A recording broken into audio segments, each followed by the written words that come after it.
ओम नमः शिवाय। हर हर महादेव। माता पार्वती की जय। प्यारे भक्तों, आज आप सभी श्रवण करेंगे सोमवार की पौराणिक कथा। सोमवार की व्रत करने और कथा सुनने से भगवान शिव और माँ पार्वती की कृपा से भक्तों की हर मनोकामना पूर्ण हो जाती है। इसलिए कथा को बड़े ही श्रद्धा और प्रसन्नचित मन से पूरा अवश्य सुनेगा। भगवान आप सभी भक्तों की हर मनोकामना को पूर्ण करें। तो आइए भक्तों, अपने जीवन की मंगल कामना को करते हुए इस पावन कथा का रसपान करते हैं। जय भोलेनाथ। पौराणिक कथा के अनुसार विश्रवा मुनि का पुत्र रावण महान सूरवीर तथा विद्वान था। अपने पिता से उसने वेदों और शास्त्रों का अध्ययन किया हुआ था, किंतु उसमें अनेक दुर्गुण भी थे। वह बहुत अहंकारी था। कुबेर को पराजित करके उसने लंका का राज्य छीन लिया और त्रिलोक के विजय के लिए निकल पड़ा। कुछ ही समय में उसने देव, असुर, नाग, यक्ष, किन्नर, दानव एवं दैत्यों समेत अनेक जातियों को अपने वश में कर लिया। इस पर उसे बहुत अभिमान हो गया कि उस जैसा शक्तिशाली व्यक्ति दुनिया में दूसरा कोई और नहीं है। एक दिन रावण कुबेर से छीने हुए पुष्पक विमान पर बैठकर कैलाश पर्वत से जा रहा था कि अचानक उसका यान अपने आप नीचे उतरने लगा। यह देख रावण को आश्चर्य हुआ। उसने सोचा अवश्य ही पुष्पक विमान में कोई खराबी आ गई है। उसने विमान को इधर उधर से देखा, किंतु विमान नीचे उतरता ही गया और एक पहाड़ पर खड़ा हो गया। रावण विमान से उतरा ही था कि उसे एक विकट हुक्कार सुनाई पड़ी। उसने अचकचाकर ध्वनि की दिशा में देखा तो एक छोटे से पुरुष को, जिसका मुख बंदर जैसा था, अपनी ओर आते देखा। उस पुरुष के हाथ में त्रिशूल था। उसने उपेक्षा भरे भाव से रावण की ओर देखा। इस पर रावण चीर उठा। उसने पूछा, कौन हो तुम? क्या तुम्हें किसी ने शिष्टाचार नहीं सिखाया कि महाराजाओं से किस तरह व्यवहार किया जाता है? बानर मुख पुरुष अट्ठास लगाकर बोला, महाराज, और तुम? भला मैं भी तो सुनूं कि तुम कहाँ के महाराज हो।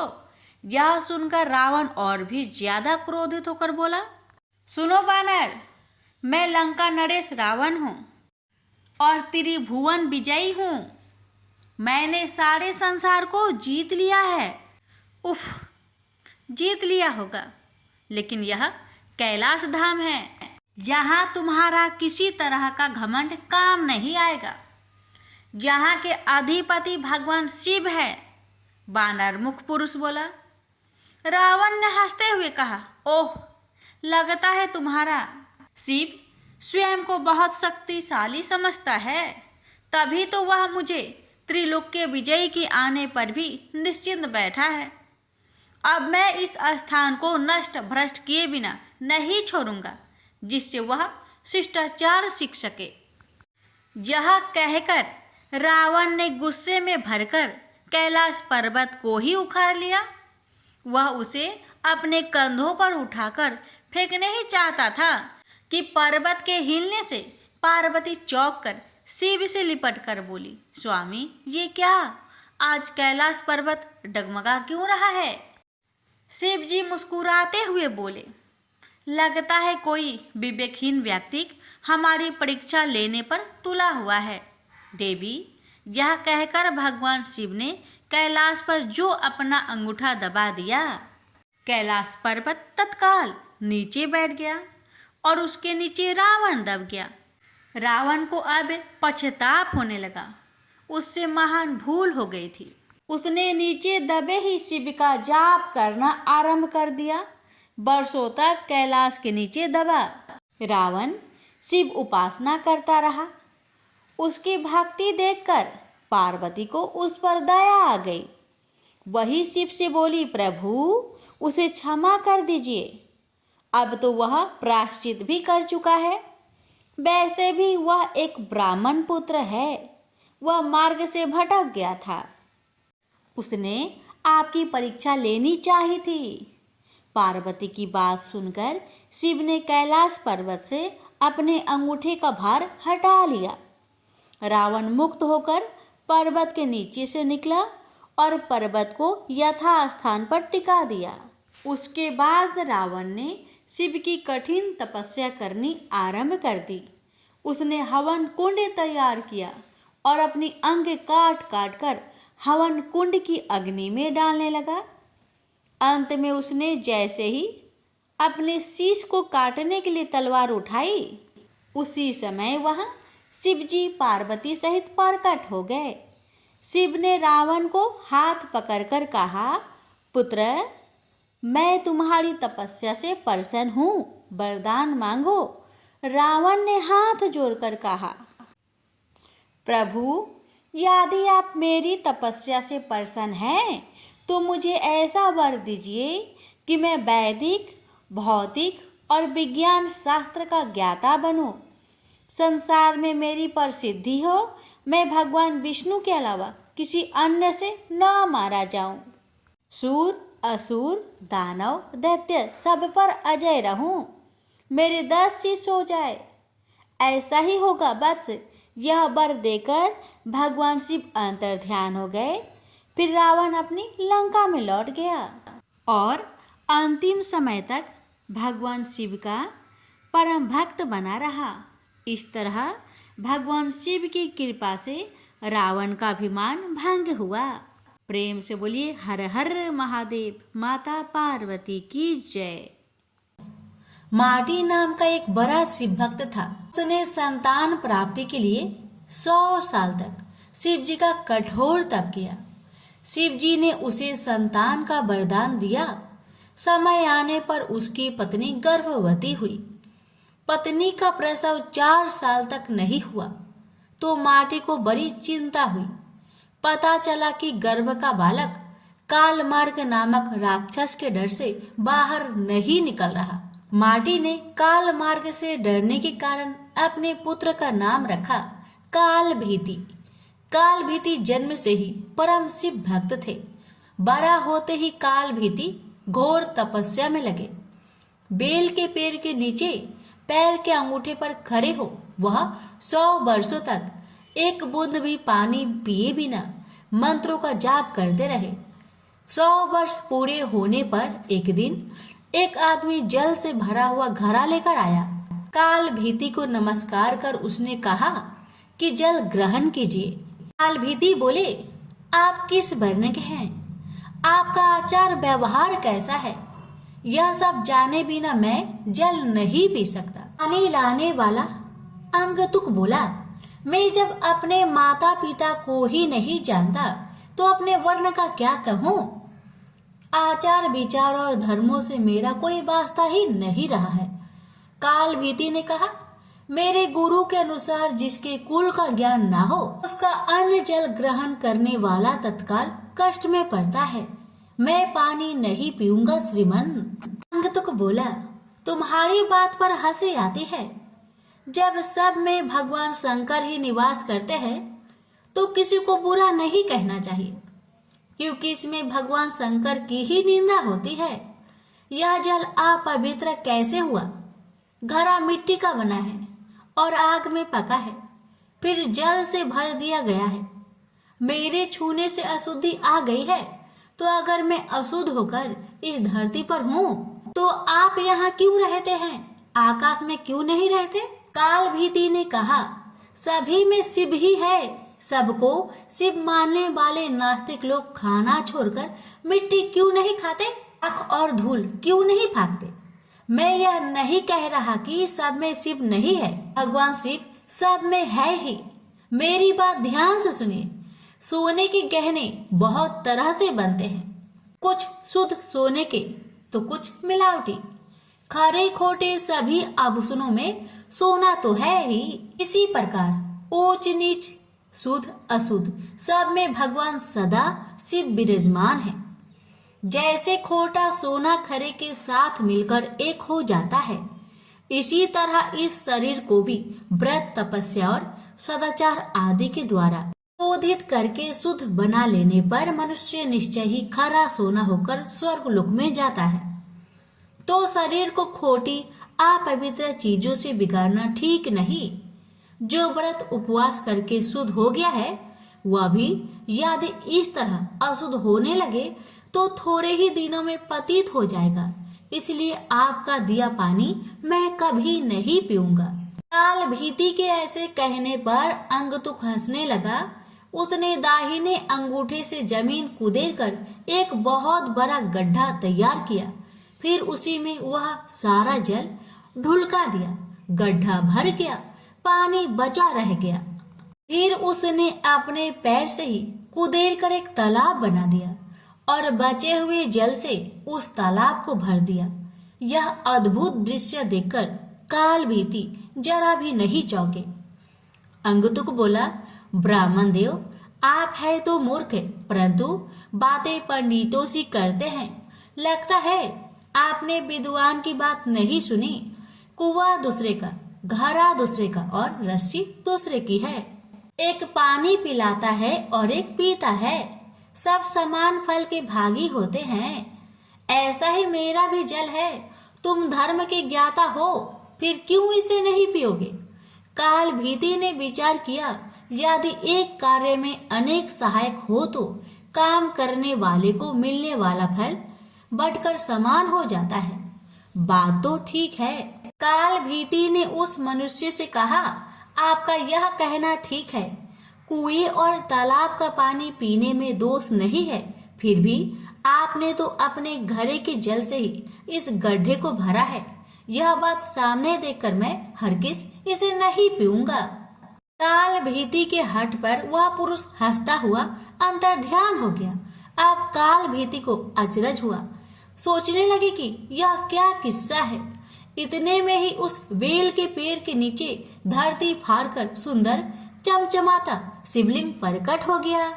तब काल भीति ने कहा, जो पाप के काल है, जिनके कंठ में काला चिन्ह सुशोभित होता है तथा जो संसार के काल स्वरूप है, उन भगवान महाकाल की मैं शरण लेता हूँ। आप हमें शरण दीजिए। आपको बारंबार नमस्कार है। काल भीति की स्तुति पर महादेव उस लिंग से प्रकट हुए और कहा, ब्राह्मण, तुमने इस महातीर्थ में रहकर मेरी जो आराधना की है उससे मैं संतुष्ट हूँ। अब काल मार्ग से तुम निर्भय रहो। मैं ही मनुष्य रूप में प्रकट हुआ था। मैंने यह गड्ढा और तालाब सब तीर्थों के जल से भरा है। यह परम पवित्र जल तुम्हारे लिए ही लाया था। तुम मुझसे कोई मनोवांछित वर मांगो।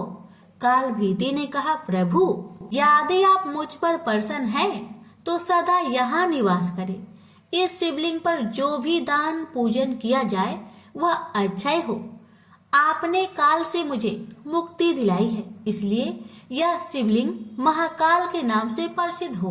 भगवान बोले, जो कोई अक्षय तृतीया, शिवरात्रि, सावन मास, चतुर्दशी, अष्टमी, सोमवार तथा विशेष पर्व के दिन इस सरोवर में स्नान करके इस शिवलिंग की पूजा करेगा, वह शिव को ही प्राप्त होगा।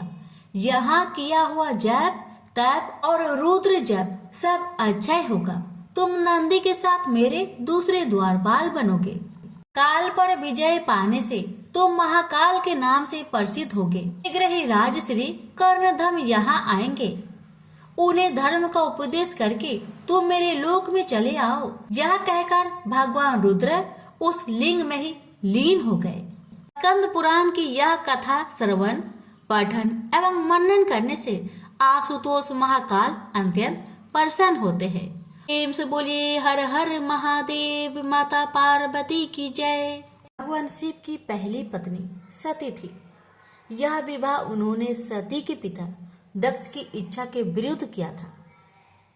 जो उनका अपमान करने के अवसर ढूंढा करते थे।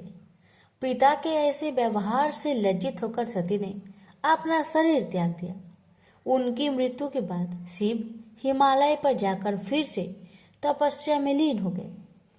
जिस उपवन में भगवान शिव ध्यान करते थे उसके निकट ही पर्वतराज हिमवान रहता था।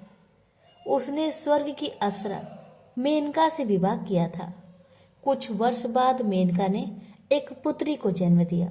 उसका नाम रखा पार्वती। वास्तव में सती ने ही फिर से पार्वती के रूप में जन्म लिया था। वर्ष पर वर्ष बीते और पार्वती ने युवावस्था में प्रवेश किया। एक दिन मेनका ने अपने पति से कहा, स्वामी, पार्वती अब विवाह योग हो गई है।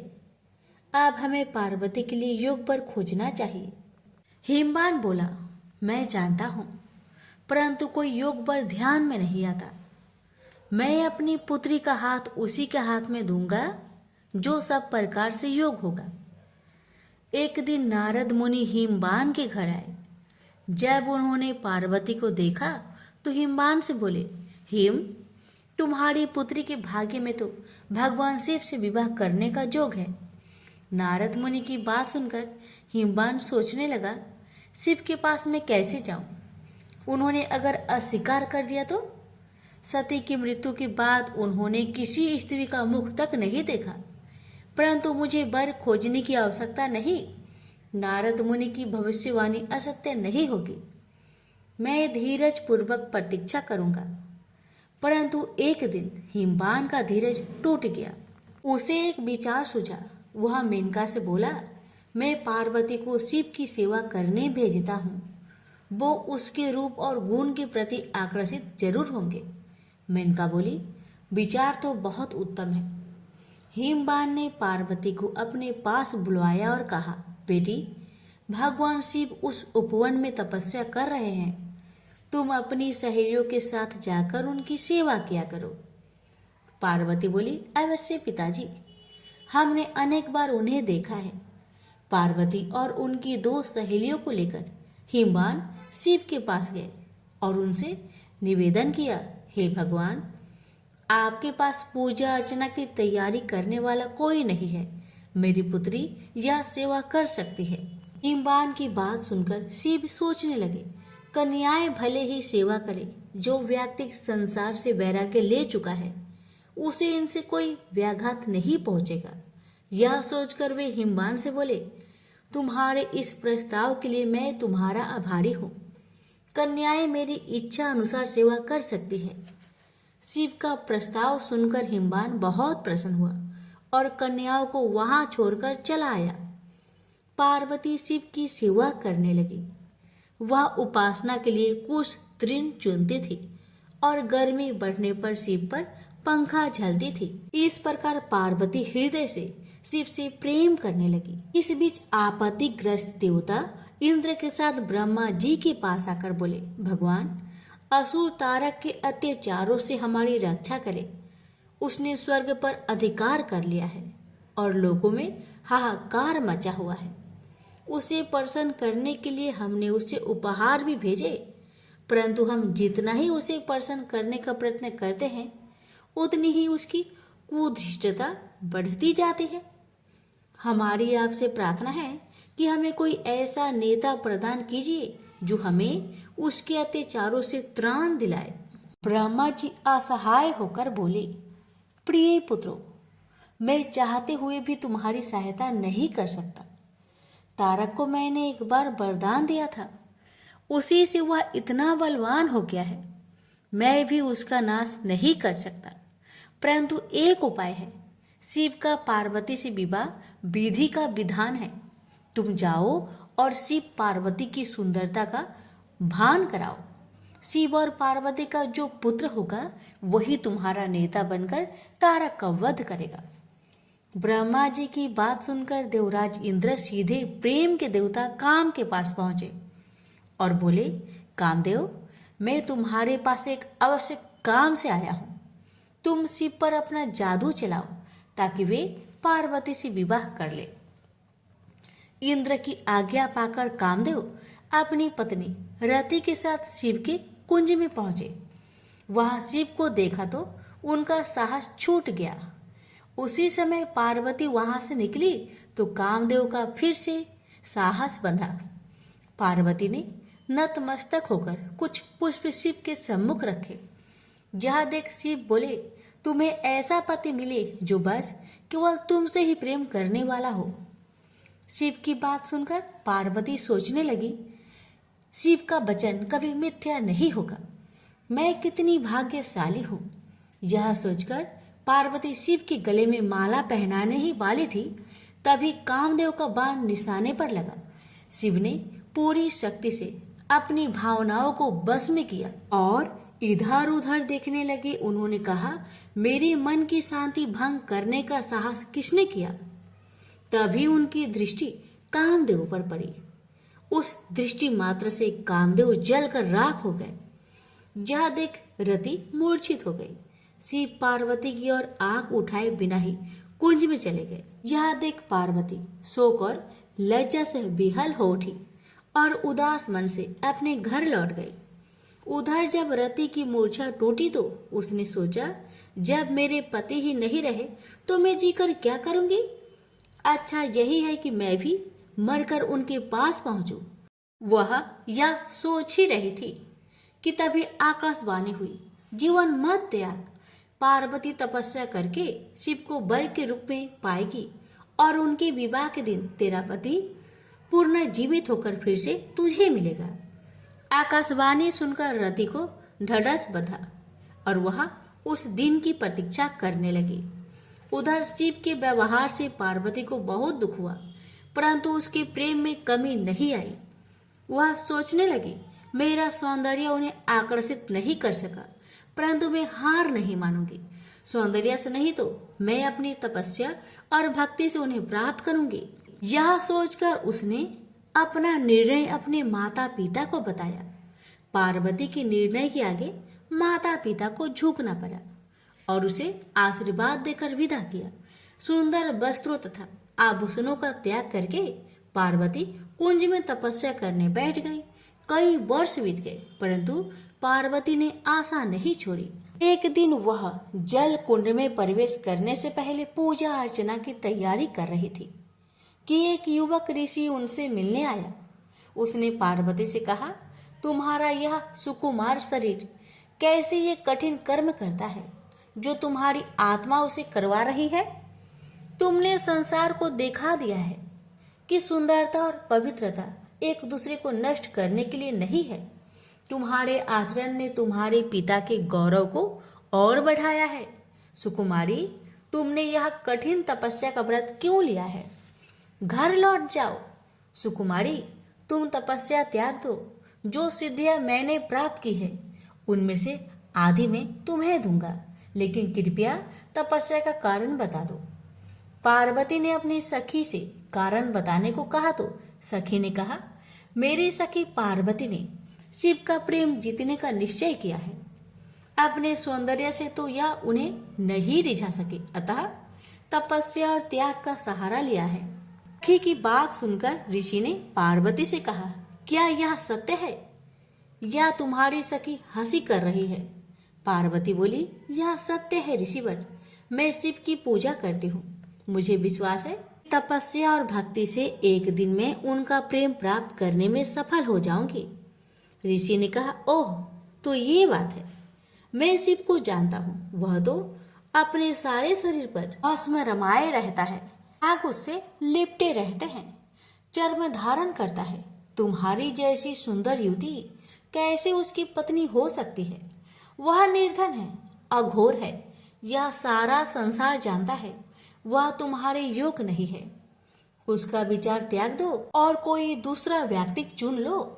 ऋषि की बातें सुनकर पार्वती क्रोधित होकर बोली, चुप रहो। महान आत्मा को महान आत्मा ही पहचान सकती है। नीच प्राणी उच्च विचारों को समझ नहीं सकता। तुम्हारा वचन तुम्हारी दुर्भावनाओं का सूचक है। शिव दिखावे से नहीं प्रभावित होते हैं, न किसी को प्रभावित करते हैं। वे अघोर है, निर्धन है, चर्म धारण करते हैं, उनके शरीर से सर्प लिपटे रहते हैं। तो क्या हुआ? वो मेरे मनोनीत देवता है। उनमें चाहे दुर्बलताएं अधिक हो और गुण कम, फिर भी मैं उन्हें चाहती हूँ। पार्वती की सहेलियां यह सुनकर चकित रह गई। पार्वती उनसे बोली, प्रिय सखी, इनसे कहो कि चले जाए। क्योंकि इन्होंने अपने हृदय को ऐसे विचारों से कुलुषित कर रखा है। बुरी बात कहना पाप है, तुरंत उसे सुनना भी और भी बड़ा पाप है। चलो हम चले। क्रोध से भरकर पार्वती जैसे ही चलने को हुई, ऋषि ने जल्दी से आगे बढ़कर उसका मार्ग रोक लिया। देखकर पार्वती आश्चर्य हो गई। वह ऋषि और कोई नहीं, स्वयं भगवान शिव थे। वे पार्वती से बोले, सुकुमारी, तुम्हारी तपस्या और भक्ति ने मुझे जीत लिया है। मैं तुम्हारे सामने विनीत हूँ, तुम्हारा दास हूँ। किंतु कर्तव्य परायणा पार्वती शिव को छोड़ अपनी सखी के पास जाकर बोली, सखी, इनसे कहो कि मेरे पिताजी से विवाह का प्रस्ताव करना होगा। सखी की यह कह देने पर पार्वती शिव के पास आई। शिव बोले, मैं इसमें तनिक भी देर नहीं करूंगा प्रिय। यह अवशासन पाकर पार्वती अपनी सहेलियों के साथ घर लौट आई। शिव ने सप्त ऋषियों को बुलवाकर उनसे कहा, ब्रह्मा ने देवताओं को वचन दिया है, मेरा ही पुत्र तारक का वध करेगा। इस वचन को पूरा करने के लिए मुझे पार्वती से विवाह करना है। जाकर हिमवान से विवाह का प्रस्ताव करो। प्रस्ताव सुनकर हिमवान अत्यंत प्रसन्न हुआ और उसने विधि पूर्वक शिव पार्वती की विवाह कर दिया। विवाह संस्कार के बाद देवता शिव के पास आकर बोले, भगवान, हमारा आपसे आग्रह है कि रति को फिर से उसका पति मिलना चाहिए। अपनी प्रिय वधू का ध्यान करके प्रेम के देवता कामदेव तथा उनकी शोकाकुल पत्नी पर कृपा कीजिए। अवश्य, अब तो मैं भी उसी कामदेव का दास हूँ। कई वर्ष बीत गए। शिव अपनी पत्नी के प्रेम में डूबे हुए थे। तब इंद्र ने अग्नि को शिव के पास भेजा। अग्निदेव शिव के पास गए और उनसे विनती की, भगवान, मैं आपको देवताओं की आवश्यकता का स्मरण कराने आया हूँ। शिव ने अग्निदेव के हाथ में एक बीज रखा और बोले, इस बीज को पकने पर एक बालक का जन्म होगा, वही तुम्हारा सेनापति होगा। अग्निदेव बीज लेकर वहां से चले गए, परंतु वह बीज इतना गर्म था, उसे पकड़े रहना बहुत कठिन था। इंद्र के पास पहुंचते पहुंचते अग्निदेव का शरीर पीड़ा से पीला पड़ गया। वह इंद्र से बोले, बीज मेरे पास है, परंतु उसे संभालना असंभव है। अग्निदेव की दशा देखकर इंद्र दुखी होकर बोले, तुम इसे गंगा के पास ले जाओ, वह तुम्हें ठंडक पहुंचाएगी और इसे संभालेगी। अग्निदेव गंगा के पास गए। जब उन्होंने बीज को लेकर उसमें डुबकी लगाई तो उसमें उफान आने लगा और वह उबलने लगी। तब बीज किनारे पर जा गिरा। उसी समय स्वर्ग की 6 अप्सराएं गंगा में स्नान करने आई। उन्होंने बीज को उठाकर सर घास में रख दिया। बीज तब तक पक चुका था और उसमें से कार्तिकेय प्रकट हुए। आश्चर्यचकित अप्सराएं बोली, इसे हम अपने साथ ले जाएंगे। पहले पहले हमने ही देखा है। फिर गंगा स्त्री का रूप धारण कर बाहर आई और अग्निदेव भी वहां आए। गंगा बोली, इसे मैं ले जाऊंगी, मैंने इसे जन्म दिया है। अग्निदेव बोले, नहीं, यह हमें प्रदान किया गया है। उसी समय शिव तथा पार्वती वहां आए। शिव ने विवाह का निर्णय करते हुए कहा, जो बालक देवताओं का नेतृत्व करने वाला है उसका पालन पोषण पार्वती ही कर सकती है। पार्वती ने प्रेम से बालक को उठाकर छाती से लगा लिया। फिर वे कैलाश पर्वत पर लौट आई। समय बीतने के साथ कार्तिकेय बड़ा हुआ। उसके नेतृत्व में देवताओं और तारक के बीच भीषण युद्ध हुआ। कार्तिकेय ने उसे मार डाला। स्वर्ग का सिंहासन फिर से इंद्र को मिला और स्वर्ग में फिर से सुख शांति का साम्राज्य प्रस्थापित हुआ। प्रेम से बोलिए, हर हर महादेव, माता पार्वती की जय। एक समय की बात है, त्रिपुरारी भुजंगधारी श्री काशीपति महादेव जी जगन माता पार्वती के साथ प्रसन्न रूप में विराजमान थे। जग माता ने उनसे अनुरोध किया, भगवान कोई कथा कहिए। इस पर भगवान भूत भावन किंचित मुस्कुराए और बोले, हे पार्वती, सुनो, पूर्व समय में कुसमांड नामक एक ऋषि का पुत्र मंडप नाम से विख्यात था। बाल्य काल में ही कुसंगति के कारण पाप कर्म में लीन हो गया था। अतः उसकी निंदित कथाओं को सुनकर उसके पिता, माता, भाई आदि सभी संबंधियों ने उसको अपने से अलग कर दिया। वह पूर्व जन्म के कर्मों के कारण किसी का कहना नहीं मान रहा था। उसकी आदतें यहाँ तक कि खराब हो गई कि वह साधु, महात्मा, सत्पुरुषों एवं देवी देवताओं तक की निंदा करने लगा। युवा होने पर वह दूसरी स्त्रियों के प्रेम में फंस गया।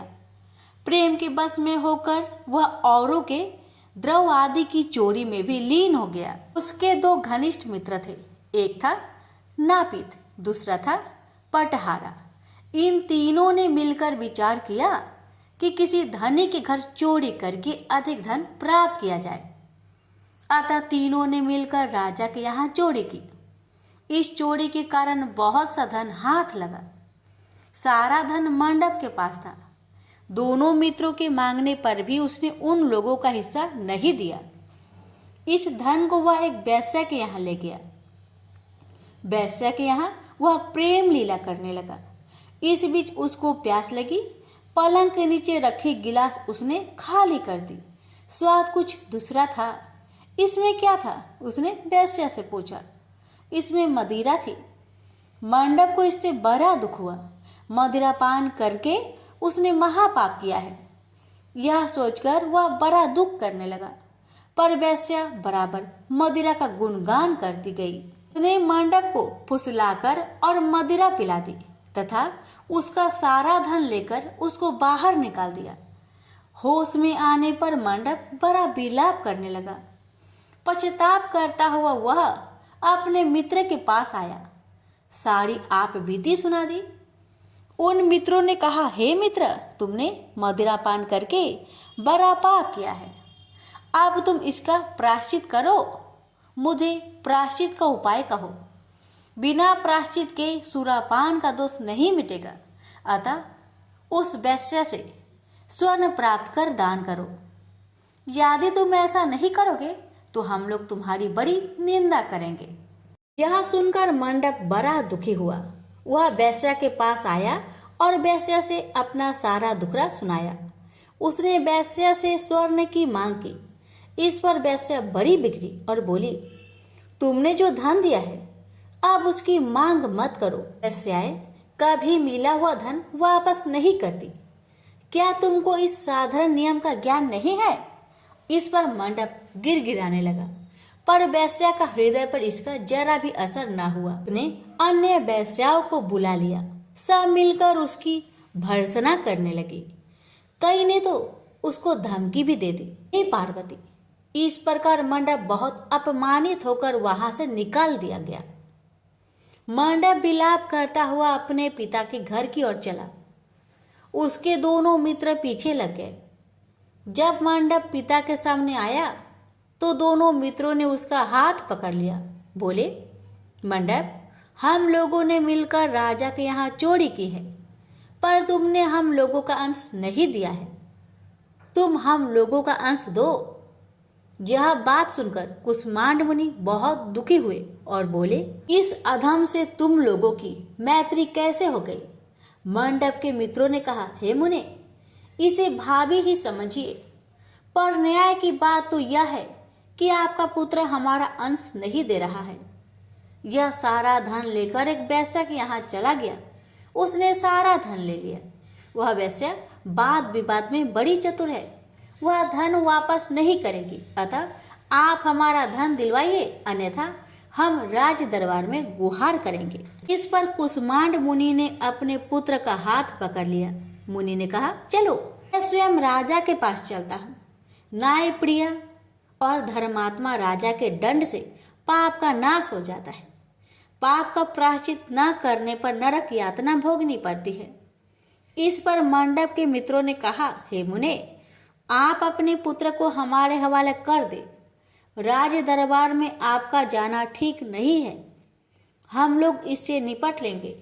इस पर मुनि श्रेष्ठ ने कहा, हे अधम पुत्र, तुम इन लोगों के साथ जाकर राजदंड भोगकर प्रायश्चित करो। तुमने जो किया है बहुत बुरा किया है। आज से तुम मेरे पुत्र नहीं हो और मैं भी तुम्हारा कोई नहीं।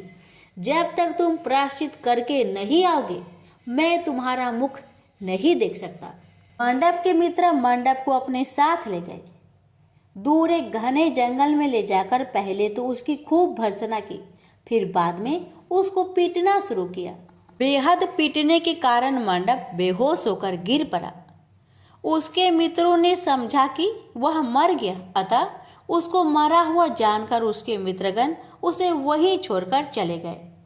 कुछ देर बाद मंडप को चेत आया तो वह विलाप करता हुआ एक और को चल पड़ा। उसके दोनों मित्र एक मंदिर में रात भर भूखे प्यासे टिके रहे और प्रायश्चित करते रहे। प्रातः वे दोनों उसे देखने के लिए गए कि उसके शरीर की अब क्या गति है। वहां मंडप को न पा उन दोनों को बड़ा आश्चर्य हुआ। फिर तो वे समझ गए कि मंडप मरा नहीं है, वह जीवित है और कहीं चला गया है।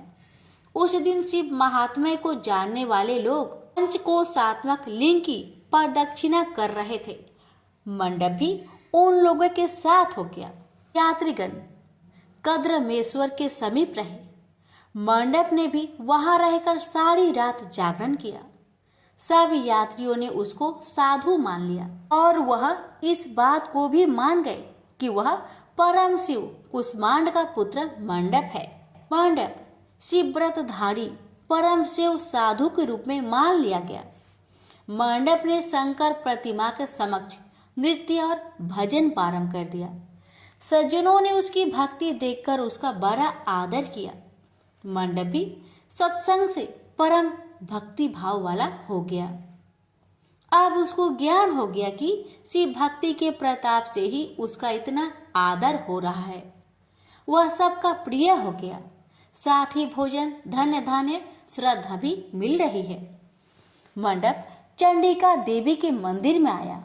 वहां काशी के धार्मिक सज्जनों द्वारा भीम चंडी की पूजा हो रही थी। मंडप का वहां बड़ा आदर किया गया। रात्रि में मंडप ने क्षेत्र महात्म्य कहा और सुना। इसके बाद शिव भक्तों और विष्णु भक्तों ने मिलकर कीर्तन किया। मंडप ने इस नित्य कीर्तन में प्रमुख भाग लिया। इससे प्रसन्न हो सबने मंडप की भूरी भूरी प्रशंसा की।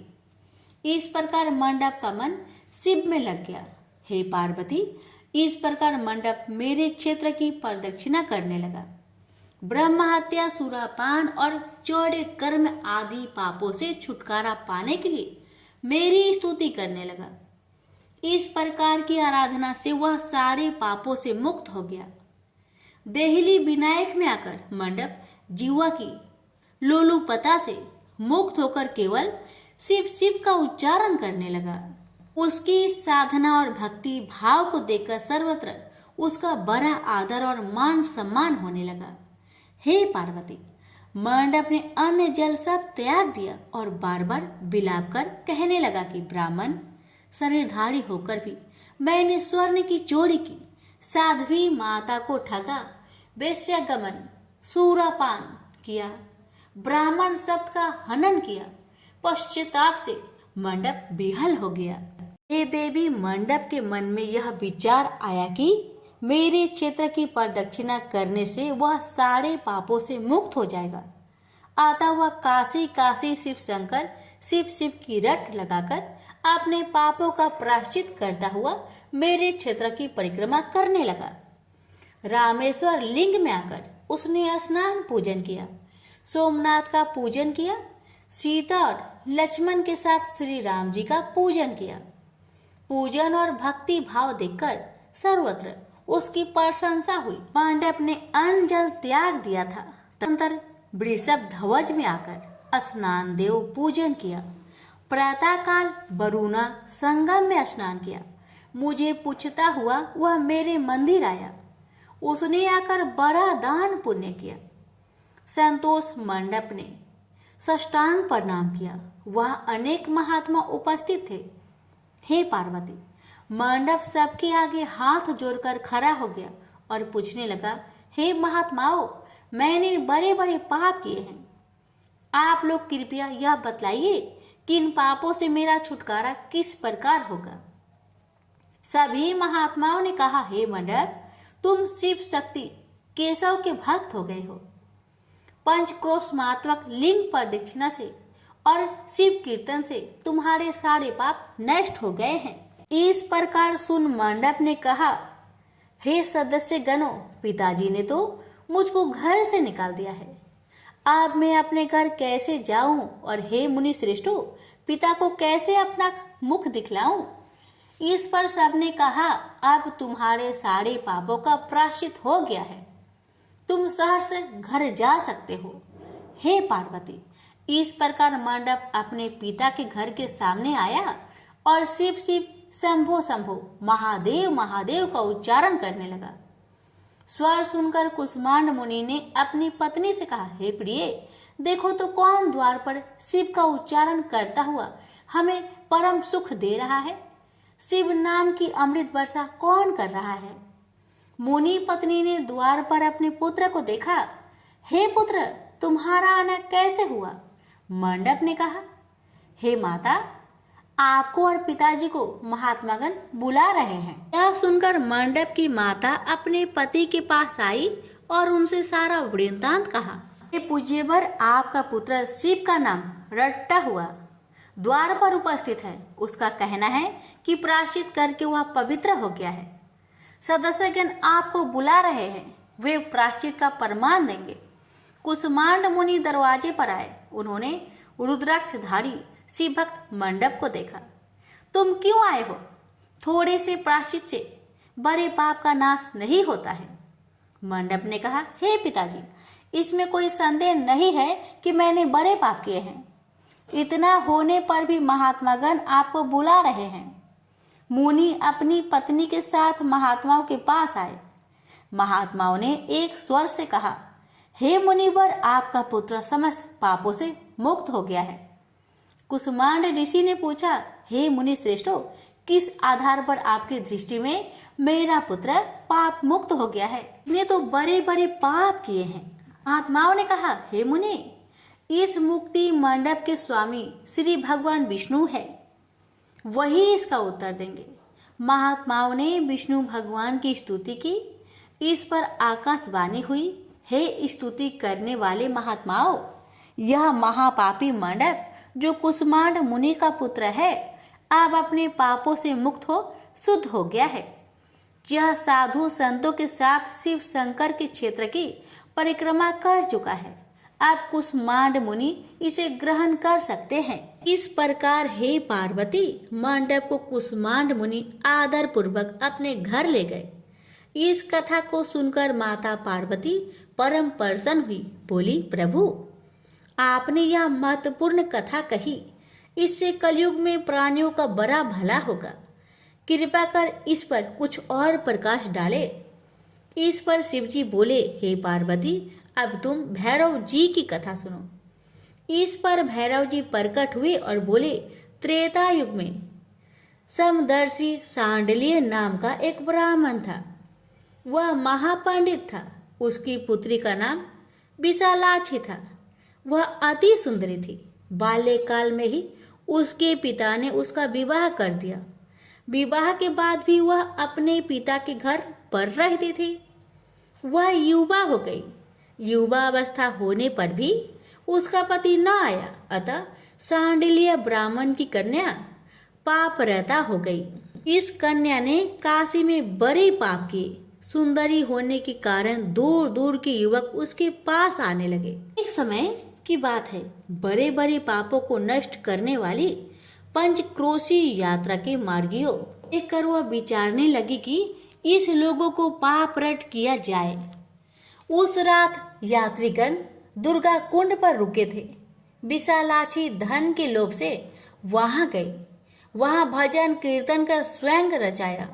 यात्री उसका भक्ति भाव देखकर प्रसन्न हुए और उसे वैष्णवी समझ बड़ा दान पुण्य किए। इस लोभ के कारण वैश्या विशालाक्षी यात्रियों के साथ हो गई। कर्म मेदेश्वर दहलीज रामेश्वर में उसने निवास किया और वरुणा संगम में स्नान किया। यात्रियों द्वारा उसने काशी महात्म्य की कथा भी श्रवण की। इस सत्संग समागम से विशालाक्षी की आंखें खुल गई। उसने अपने पर बड़ा पश्चाताप किया। यात्रियों का सारा धन उसने लौटा दिया और पाप से अलग होने का निर्णय कर लिया। उसने महात्माओं से पूछा, हे देवताओं, मैं बड़ी पापिनी हूँ, कृपया मेरी मुक्ति का उपाय कहिए।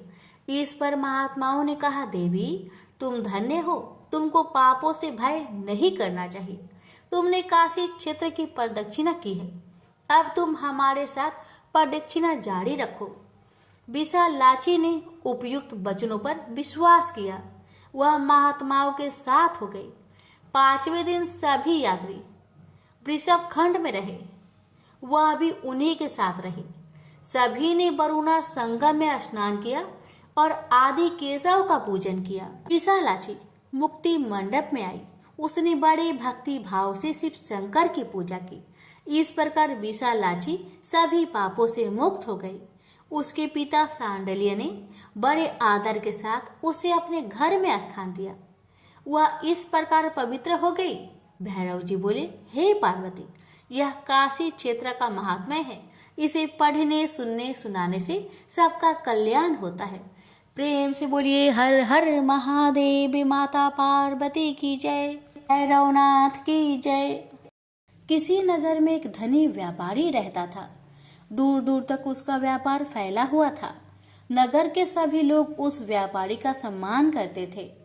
इतना सब कुछ संपन्न होने के बाद भी वह व्यापारी बहुत दुखी था, क्योंकि उसका कोई पुत्र नहीं था, जिस कारण अपने मृत्यु के पश्चात व्यापार के उत्तराधिकारी की चिंता उसे हमेशा सताती रहती थी। पुत्र प्राप्ति की इच्छा से व्यापारी प्रत्येक सोमवार भगवान शिव का व्रत पूजा किया करता था और शाम के समय शिव मंदिर में जाकर शिव जी के सामने घी का दीपक जलाया करता था। उसकी भक्ति देखकर माँ पार्वती प्रसन्न हो गई और भगवान शिव से उस व्यापारी की मनोकामना पूर्ण करने का निवेदन किया। भगवान शिव बोले, इस संसार में सबको उसके कर्म के अनुसार फल की प्राप्ति होती है। जो प्राणी जैसा कर्म करते हैं उन्हें वैसा ही फल प्राप्त होता है। शिव जी द्वारा समझाने के बावजूद माँ पार्वती नहीं मानी और उस व्यापारी की मनोकामना पूर्ति हेतु वे शिव जी से बार बार अनुरोध करती रही। अंततः माता के आग्रह को देखकर भगवान भोलेनाथ को उस व्यापारी को पुत्र प्राप्ति का वरदान देना पड़ा। वरदान देने के पश्चात भोलेनाथ माँ पार्वती से बोले, आपके आग्रह पर मैंने पुत्र प्राप्ति का वरदान तो दे दिया, परंतु इसका यह पुत्र 16 वर्ष से अधिक समय तक जीवित नहीं रहेगा। उसी रात भगवान शिव उस व्यापारी के सपने में आए और उसे पुत्र प्राप्ति का वरदान दिया और उसके पुत्र की 16 वर्ष तक जीवित रहने की भी बात बताई। भगवान के वरदान से व्यापारी को खुशी तो हुई, लेकिन पुत्र की अल्पायु की चिंता ने उस खुशी को नष्ट कर दिया। व्यापारी पहले की तरह सोमवार के दिन भगवान शिव का विधिवत व्रत करता रहा। कुछ महीनों के बाद उसके घर एक अति सुंदर बालक ने जन्म लिया और घर में खुशियां ही खुशियां भर गई। बहुत धूमधाम से पुत्र जन्म का समारोह मनाया गया, परंतु व्यापारी को पुत्र जन्म की अधिक खुशी नहीं हुई, क्योंकि उसे पुत्र की अल्प आयु के रहस्य का पता था। जब पुत्र 12 वर्ष का हुआ तो व्यापारी ने उसे उसके मामा के साथ पढ़ने के लिए बनारसी भेज दिया। लड़का अपने मामा के साथ शिक्षा प्राप्त हेतु चल दिया। रास्ते में जहाँ भी मामा भांजे विश्राम हेतु रुकते, वहीं यज्ञ करते और ब्राह्मणों को भोजन कराते। लंबी यात्रा के बाद मामा भांजे एक नगर में पहुँचे। उस दिन नगर के राजा की कन्या का विवाह था, जिस कारण पूरे नगर को सजाया गया था। निश्चित समय पर बारात आ गई, लेकिन वर का पिता अपने बेटे के एक आंख से काने होने के कारण बहुत चिंतित था। उसे भय था कि इस बात का पता चलने पर कहीं राजा विवाह से इनकार न कर दे, इससे उसकी बदनामी भी होगी। जब वर के पिता ने व्यापारी के पुत्र को देखा तो उसके मस्तिष्क में एक विचार आया। उसने सोचा, क्यों ना इस लड़के को दुल्हा बनाकर राजकुमारी से विवाह करा दूं। विवाह के बाद इसको धन देकर विदा कर दूंगा और राजकुमारी को अपने नगर ले जाऊंगा। वर के पिता ने लड़के के मामा से इस संबंध में बात की। मामा ने धन मिलने की लालच में वर के पिता की बात को स्वीकार कर ली। लड़के को दूल्हे का वस्त्र पहनाकर राजकुमारी से विवाह कर दिया गया। राजा ने बहुत सारा धन देकर राजकुमारी को विदा किया। शादी के बाद लड़का जब राजकुमारी के साथ लौट रहा था तो वह सच नहीं छिपा सका और उसने राजकुमारी के ओढ़ने पर लिख दिया, राजकुमारी, तुम्हारा विवाह मेरे साथ हुआ था। मैं तो बनारसी पढ़ने के लिए जा रहा हूँ और अब तुम्हें जिस नवयुवक की पत्नी बनना पड़ेगा वह कान्हा है। जब राजकुमारी ने अपनी ओढ़नी पर लिखा हुआ पढ़ा तो उसने कान्हे लड़के के साथ जाने से इनकार कर दिया। राजा को जब ये सब बातें पता लगी तो उसने राजकुमारी को महल में ही रख लिया। उधर लड़का अपने मामा के साथ बनारसी पहुंच गया और गुरुकुल में पढ़ना शुरू कर दिया। जब उसकी आयु 16 वर्ष की हुई तो उसने यज्ञ किया। यज्ञ की समाप्ति पर ब्राह्मणों को भोजन करवाया और खूब अन्य वस्त्र दान किए। रात को वह अपने शयन कक्ष में सो गया। शिव के वरदान के अनुसार शयन अवस्था में ही उसके प्राण पेखरू उड़ गए। सूर्योदय पर मामा मृत भांजे को देखकर रोने पिटने लगा। आसपास के लोग भी एकत्र होकर दुख प्रकट करने लगे। लड़के के मामा के रोने विलाप करने के स्वर समीप से गुजरते हुए भगवान शिव और माता पार्वती ने भी सुने। माता पार्वती ने भगवान से कहा, प्राणनाथ, मुझे इसके रोने का स्वर सहन नहीं हो रहे, आप इस व्यक्ति के कष्ट को अवश्य दूर करें।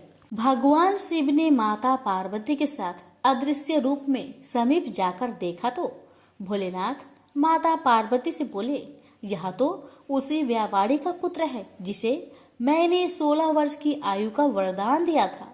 इसकी आयु पूरी हो गई है। माँ पार्वती ने फिर भगवान शिव से निवेदन कर उस बालक को जीवन देने का आग्रह किया। माता पार्वती के आग्रह पर भगवान शिव ने उस लड़के को जीवित होने का वरदान दिया और कुछ ही पल में वह जीवित होकर उठ बैठा। शिक्षा समाप्त करके लड़का मामा के साथ अपने नगर की ओर चल दिया। दोनों चलते हुए उसी नगर में पहुंचे जहां उसका विवाह हुआ था। उस नगर में भी यज्ञ का आयोजन किया। समीप से गुजरते हुए नगर के राजा ने यज्ञ का आयोजन देखा और उसने तुरंत ही लड़के और उसके मामा को पहचान लिया। यज्ञ के समाप्त होने पर राजा मामा और लड़के को महल में ले गया और कुछ दिन उन्हें महल में रखकर बहुत सा धन वस्त्र आदि देकर राजकुमारी के साथ विदा कर दिया। इधर भूखे प्यासे रहकर व्यापारी और उसकी पत्नी बेटे की प्रतीक्षा कर रहे थे। उन्होंने प्रतिज्ञा कर रखी थी कि यदि उन्हें अपने बेटे की मृत्यु का समाचार मिला तो दोनों अपने प्राण त्याग देंगे। परंतु जैसे ही उसने बेटे के जीवित वापस लौटने का समाचार सुना तो वह बहुत परेशान हुआ। वह अपनी पत्नी और मित्रों के साथ नगर के द्वार पर पहुंचा। अपने बेटे के विवाह का समाचार सुनकर पुत्र वधू राजकुमारी को देखकर उसकी खुशी का ठिकाना न रहा। उसी रात भगवान शिव ने व्यापारी को सपने में आकर कहा, हे श्रेष्ठी, मैंने तेरे सोमवार व्रत करने और व्रत कथा सुनने से प्रसन्न होकर तेरे पुत्र को लंबी आयु प्रदान की है। पुत्र की लंबी आयु जानकर व्यापारी बहुत प्रसन्न हुआ। शिव भक्त होने तथा सोमवार का व्रत करने से व्यापारी की सभी मनोकामनाएं पूर्ण हुई। इसी प्रकार जो भक्त सोमवार का विधिवत व्रत करते हैं और व्रत कथा सुनते हैं उनकी सभी इच्छाएं पूरी होती है। हमसे बोलिए उमापति शंकर भगवान की जय। हे भगवान, आपकी कथा को श्रद्धा पूर्वक सुनने वाले सभी भक्त की हर मनोकामना को पूर्ण करें। जय भोलेनाथ।